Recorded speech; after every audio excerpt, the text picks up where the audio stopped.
ধান ও ধানের আখড়ার মধ্যে পার্থক্য বুঝিয়ে স্কুল ছাত্রীদের বাল্যবিবাহ সম্পর্কে সচেতন করল সাগরদিঘি থানার ওসি বিজন রায়। আজ সাগরদিঘি বালিকা বিদ্যালয়ের স্বেচ্ছাসেবী সংস্থার পক্ষ থেকে বৃক্ষরোপণ ও গাছ বিতরণ কর্মসূচিতে উপস্থিত হয়ে সাগরদিঘি থানার ভারপ্রাপ্ত আধিকারিক স্কুল ছাত্রীদের বোঝালেন সমাজের শিক্ষার গুরুত্ব, পাশাপাশি ধান থেকে ধানের আখড়া কিভাবে তৈরি হয় এবং তারপর এই ধান ও আখড়ার গুরুত্ব কি হয় এমন উদাহরণ দিয়ে স্কুল ছাত্রীদের প্রাপ্তবয়স্ক হওয়ার আগে বিবাহ সম্পর্কে সচেতন করলেন ওসি বিজন রায়। সাগরদিঘি উইনার ওয়েলফেয়ার ট্রাস্টের উদ্যোগে শিশু ও নারী কল্যাণে সচেতনতা শিবিরের আমরা একটা আয়োজন করেছিলাম। পাশাপাশি একটা কর্মসূচি রেখেছিলাম, সেটা হচ্ছে চারা গাছ উপহার।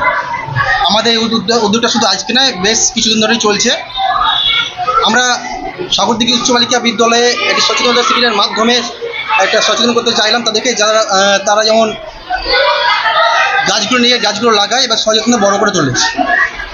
গতকাল তো দেখলাম স্পেশালি আপনারা বৃক্ষরোপণ করেছেন এবং রেল যাত্রীদের চারা গাছ তুলেছেন, আপনার ধারাবাহিকভাবে।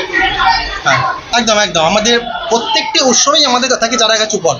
সুস্থ সমাজ গড়ে তুলতে এই জন্যই আমাদের এই কর্মসূচি। আজকে আমাদের এই অনুষ্ঠানে উপস্থিতি হয়েছিলেন আমাদের সাগরদিঘি থানার ভারপ্রাপ্ত আধিকারিক শ্রী বিজন রায় মহাশয়, বিশিষ্ট নাট্যবিদ শ্রী রবীন্দ্র দত্ত মহাশয়। সেই সঙ্গে আমাদের সঙ্গে উপস্থিত হয়েছিলেন আমাদের খুব কাছের মানুষ সচিন পাল মহাশয়। ওনাদের সাগরদিঘি উইনার ট্রাস্টের পক্ষ থেকে অনেক ধন্যবাদ জানাই আমাদের এই কর্মসূচিতে যোগদান করার জন্য।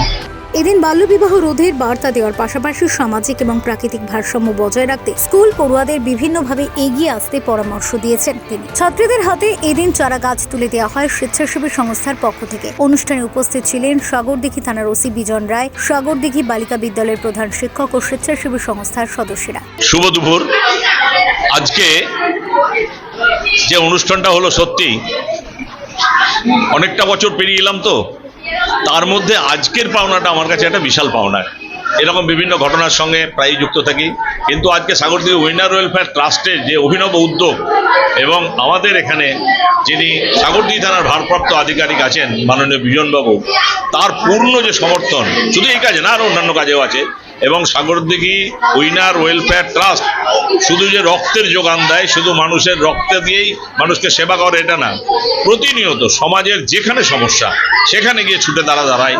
মানুষের সাংসারিক প্রয়োজনে, বাড়ির প্রয়োজনে, তার খাওয়ার প্রয়োজনে, তার শিক্ষার প্রয়োজনে এবং অভিনব কায়দায় তারা গিয়ে পৌঁছে যায়। সেটা আমাকে খুব আপ্লুত করে এবং ব্যক্তিগতভাবে আমি খুব ভালোভাবে তাদেরকে মন থেকে গ্রহণ করি এবং তাদেরকে আমার বয়স অনুযায়ী আশীর্বাদ করারই বয়স আমার।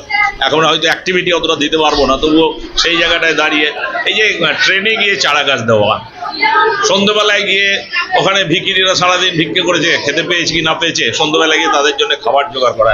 কিন্তু এটাও ঠিক যে এই সাগরদিঘি উইনার ওয়েলফেয়ার ট্রাস্টের সঙ্গে মানুষের সম্পূর্ণ যোগাযোগ এবং সহযোগিতা এবং এই কাজগুলি করার জন্য যে অর্থনৈতিক ব্যাপারটা থাকে তারও সহযোগিতা করে, যার জন্য সাগরদিঘি উইনার ওয়েলফেয়ার ট্রাস্ট আজকে 1 নম্বরে দাঁড়িয়েছে। শুধু আমাদের সাগরদিঘির ক্ষেত্রে না, এটা আমি বলবো জেলার ক্ষেত্রে 1 নম্বর তাদের অভিনব কর্মসূচিতে। ফিউরো রিপোর্ট, TV7 বাংলা।